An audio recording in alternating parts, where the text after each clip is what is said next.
gente, ó, a obesidade ela é poligênica, na sua imensa maioria das vezes. Não existe um gene único para a obesidade, tá?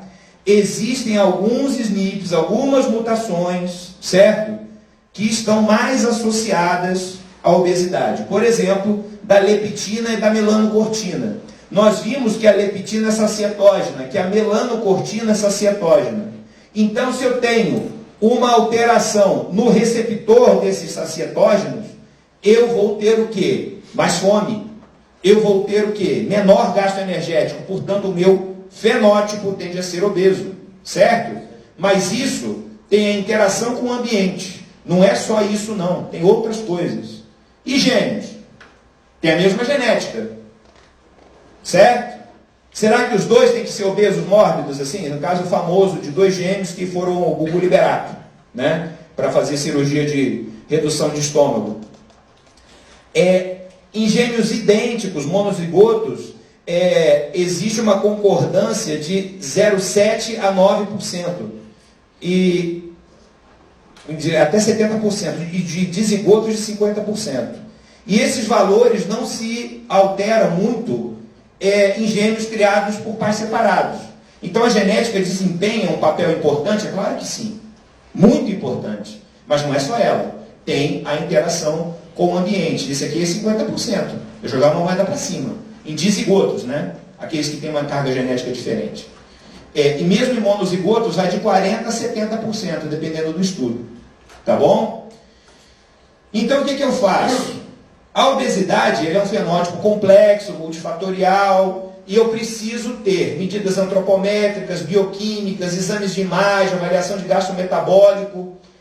Não dá para eleger um gene só e eu querer investigar aquele gene em exaustão, como foi feito com a leptina no início da década de 90, quando a leptina foi descoberta.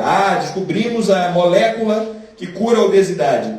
Depois viu que não dava, porque, como a gente viu hoje cedo na aula de controle do metabolismo da saciedade, são vários controles. O mecanismo é feito para dar certo. Então não adianta você querer controlar uma variável só. São muitas para controlar. Esses são os principais genes estudados, tá? Esses aqui. Tá bom? FTO, esse é o mais estudado de todos. FTO. Gene, Fat, Mass and Obesity. Por quê? Com esse gene, o sujeito portador desse gene tem um menor gasto energético. Ele lá sentado, parado, vendo televisão, ele gasta menos energia do que você que não tem esse gene. Então ele tem uma tendência à obesidade. Ele tem uma tendência a guardar. Certo? Mas se ele tiver só esse gene e tiver outros genes favoráveis, vai ficar legal. Né? É como fazer comida. Às vezes tem uma parte da comida que não me agrada. Olha, está meio sem sal, mas o resto da comida está gostosa. O ponto está legal do filé, né? A textura está boa, o cheiro está bom, está bem temperadinho. Legal. Daí, está um pouco sem sal, mas está valendo. Agora, se tiver sem sal, sem tempero, no ponto errado, já vai dando problema. Então, essa comida genética que é feita, essa combinação de fatores que é feita com nossa genética, ela é muito variável. Ela é uma colcha de retalhos, é um grande quebra-cabeça do qual a gente ainda não sabe muitas das respostas. O gene para receptor da leptina, lembrar que a leptina ela é sacietógena, portanto, se eu tiver alteração no receptor, eu tenho a chave bonitinha, mas a fechadura está uma porcaria.